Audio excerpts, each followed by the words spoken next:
Matinding babala mula sa gitnang silangan.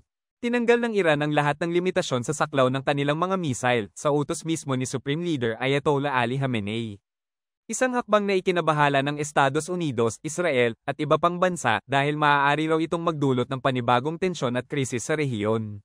Tila naghahanda sa mas matinding tindig ang Iran matapos ipahayag ni Supreme Leader Ayatollah Ali Khamenei na tinanggal na ng bansa ang lahat ng limitasyon sa saklaw ng kanilang mga missile, isang desisyong nagdulot ng matinding pangamba sa mga kalapit na bansa at sa kanluran.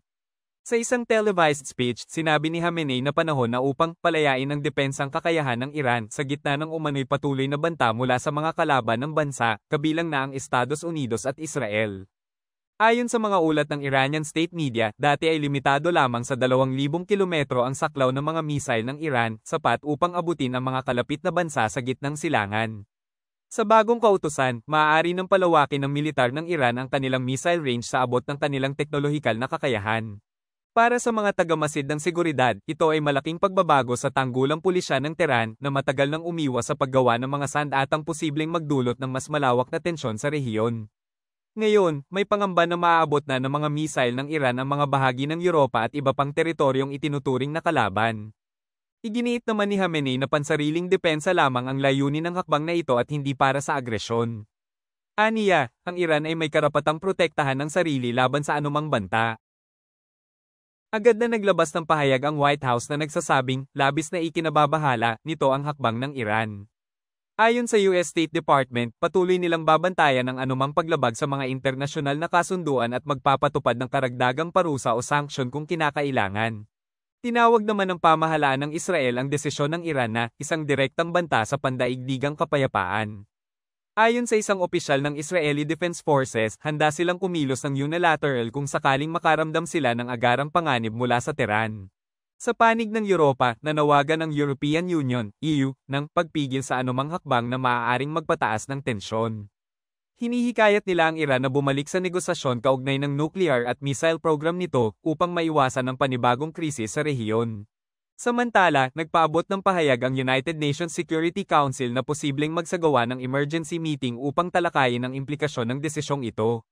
Ayon sa UN Secretary General, dapat manatiling bukas ang mga linya ng diplomasya at iwasan ang mga kilos na maaaring humantong sa armadong sigalot.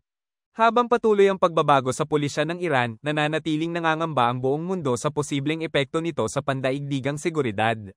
Sa gitna ng mga pahayag at pagbabanta, umaasa ang mga lider ng iba't ibang bansa na mananaig ang diplomasya at kapayapaan kaysa sa panibagong labanan. Nagkasundo naman ang Israel at ang militanteng grupong Hamas sa unang yugto ng tigil putukan sa Gaza. Layunin ng kasunduan na pansamantalang ihinto ang labanan upang makapasok ang tulong pang-humanitarian at mapalaya ang ilang bihag na hawak ng Hamas. Sa ilalim ng unang yugto, ihihinto ng dalawang panig ang mga opensiba sa loob ng itinakdang panahon habang magpapatuloy ang mga negosasyon para sa mas matagal na kasunduan. Inaasahan ding papayagan ng pagpasok ng pagkain, gamot, at supply sa mga sibilyang apektado ng digmaan. Ayon sa mga opisyal, ito ay isang hakbang tungo sa mas matatag na kapayapaan, bagaman nananatili ang tensyon at pangamba na maaaring muling sumiklab ang labanan kung hindi matupad ang mga kondisyon ng kasunduan. Tell you what they have to do to get them. There are places you don't want to be, but we are getting the hostages back on Monday or Tuesday. And that'll be a day of joy. Nagdiwang naman ang mga Palestino sa Gaza matapos pumutok ang balitang nagkasundo ang Israel at Hamas sa unang yugto ng tigil putukan. Sa kabila ng mga guho at abo ng digmaan, maririnig ang mga hiyawan at panalangin ng pasasalamat mula sa mga residente na matagal nang umaasang matatapos ang bakbakan. Sa mga lansangan ng Gaza, makikita ang ilang pamilya na lumabas mula sa mga silungan, bitbit ang pag-asang muling babalik ang katahimikan. Ang iba na may nagtaas ng mga bandila at nagyakapan, tanda ng kanilang pag-asa na magsisimula na ang panibagong yugto ng kapayapaan. Ayon sa mga lokal na mamamayan, malaking ginhawa ang hatid ng tigil putukan matapos ang buwan ng matinding pag-atake at kakulangan sa pagkain, tubig, at gamot. Gayunman, marami pa rin ang nanawagan ng mas matagal na kapayapaan upang tuluyang makabangon ang Gaza mula sa pagkawasak. Para sa kanila, ang tigil putukan ay hindi lamang pahinga mula sa digmaan, kundi isang pag-asa para sa buhay at kinabukasan ng mga taong patuloy na nananalig sa kapayapaan.